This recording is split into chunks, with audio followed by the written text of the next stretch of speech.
Hello, I'd like to welcome everyone here today to the Artist Hub on the Gold Coast, and this is part of a series of talks we're doing called Hub Talks, and I'm here with Marcia today and her work. And Marcia, I've known you for a couple of years because we've both been a part of the gallery, I think since the Brisbane days. And I've always been intrigued by your use of pattern. One thing that's always stood out for me. So can you tell me about the origins of using pattern work in your art? Sure, thank you so much. I originally from Iran. Yes. So I'm Persian, and I can't say all of my patterns are coming from my background from Iran. Yes. And I grew up in a very artistic family. My mom and my dad unfortunately passed away last year, so I lost them. But my mom was very famous with her art in sculpture. Yes. And lots of exhibition in Iran. Yeah. And I grew up in that kind of family. My brother, my sisters are artists too. As well. I'm an electrical engineer. That's a funny story. And I'm doing as a IT engineer in Australia. I migrated to Australia 10 years ago. Yes. And I'm a full-time IT engineer. And if you ask me, so what is this art? I started art as a art therapy. Yes.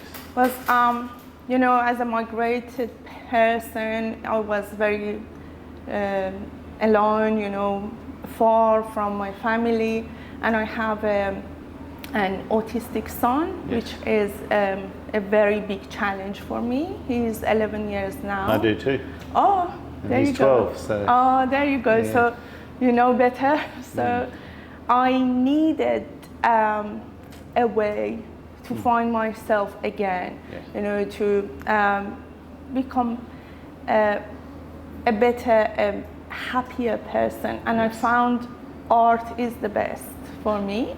Yes. And I started to go to some art therapy classes, but I realized, no, I need to do something myself. And instead of continuing that, I started to learn how to paint, how to be a crafty person. So that was it. But influenced by your parents. Yes. So, and the history of as a child, and then it translated similar to myself. My mum was an artist, and it sort of the light came on at one point. And there's a lot of symbols in your work. So can you talk about the symbols and what they mean and what they stand for? Yeah, definitely. I found a very good, connection between art and psychology. So I went through the art therapy certificate. I got my certificate, and that was in COVID time. So very helpful for me. And I found the mandalas. They are all mandalas. Yes. Every single of these kind of symbols are thousands of years old tradition of making art. Yes, very, very traditional. Historical background, a lot of Chinese history in mandalas. Indian, and most the Silk Road. Yeah, there's a lot of mandala. Yeah, but I mixed it with my Persian background. Right. So most of the colors come from there. So there's like that teal color, the greens, is very Persian influence. It's very Persian. You can see in most of the mosques in Iran. Yes. And even the Persian rugs. If you look at the Persian rugs, I don't want to say all of them, but most of them are mandalas. Right. If you look at the pattern of the Persian rugs, are started with mandalas and then grow with other shapes. So do they mention Persian rocks? So do they place them and concrete them into the ground? What's the method that they use when they're creating the process that you saw when you were a child growing up? What was the How was it put together? I mean, it's in mosques, but were they in museums as well? Yeah, yes. Where else were these things evident And in society? you know, as I said, my mom was very artistic person. Yes. I could see how she used all of the Persian style for her sculptures, Yes. and the materials and colors, Yeah. especially the colors. I went through a very big course of how to make colors Right. in Brisbane. Yeah. That was a very good opportunity for me So to what realize. did you learn? What did you learn in terms of color making? Yeah, you know how to mix color, Yeah. how to mix, how to use them, Yeah. and how to use as a therapy, as Yeah. an art therapy, because Okay. the harmony of the colors, Yes. you know, how to put them together is very important. So you use a lot of analogous colors, so colors that are close to each other. And Yes. so you have a soft aesthetic feel. That's Yep. what I've noticed. And so it's a very soft. It's not abrasive. Yep. Yeah. And so, transition between the colors. so transition. Yeah. And then like Yeah. if you look at this work in particular, you've got this like it's starting with the soft pastel-y purples and then moving into your yellows on the perimeter. So that's a very deliberate process for you to calculate how you approach it's very pattern based. Do you have a, very system approach that you use? You know, I use my left side of my brain. Yeah.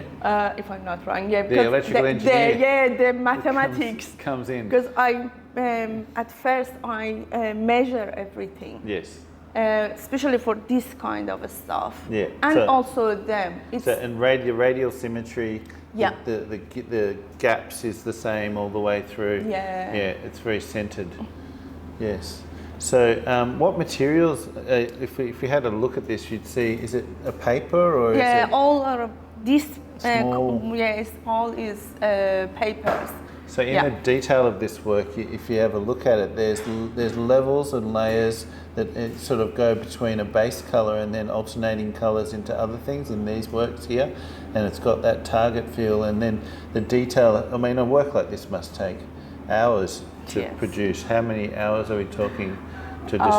I can't it's just remember, countless. but it's And you start at the center and move out. Yeah. Yeah. Yes. Yeah, that's the purpose of mandalas. You start from inner Yep. and then grow up, which is So there's a style of art in particular. There's an artist I know called Jen Stark, and she's an American artist, and she does op art. And the element of this almost lends itself to an op art aspect as well, even though it's a mandala, which is very old style with the color choice, and it's almost psychedelic in some ways in the center here with a small target. So have you got goals to transition to even bigger works? Is that, or use other media in the future? Have you thought of? Yes, definitely. I tried, especially these days during last 3 years. Yeah. I focused on mandalas Yes. with totally different mediums, Yeah. mosaics, papers, Yep. and acrylic paint plus watercolor. I Yeah. use watercolor, which is very It's loose. It's hard to very, control. yeah, it's giving me a very good feeling. Yep. It's the best thing for therapy, for making me calm, Yep. and my brain just works much better with Yep. this. Yeah, With that and media. because So they do are you think very, different medias make you Yeah. go into different states of calm? Yeah. So some work better than others. Yeah. Which ones frustrate you then? Which media is like, oh, this Oh yeah. which one is it? I just never tried oil. Yeah. Honestly, I never tried the oil paint Yes. because of, I don't know, I'm scared of that. Yeah. Maybe makes because of sense. very chemical. It's not my, I'm very happy with water-based There you go. stuff. Do you know, is your star sign or water sign maybe? Yeah, yes. There you I go. started. Yeah, Yeah. I started with that, and mosaics are a bit difficult as well to work with because you need to, paper you make them, but mosaics I have to buy from different stores, Yeah. and it's a bit different. more So tricky. I will have a solo exhibition soon about where's is in Brisbane, Yeah. in Brisbane Institute of Art. Yes. And So have you that's been working very, very busily trying to prepare the yeah, show? it's 3 years of Wow. my art and just the mandalas. Yeah. It's focused on mandalas. Oh, wow. Yeah. Well, thank you for your time today. Thank you so much. Thank Thank you.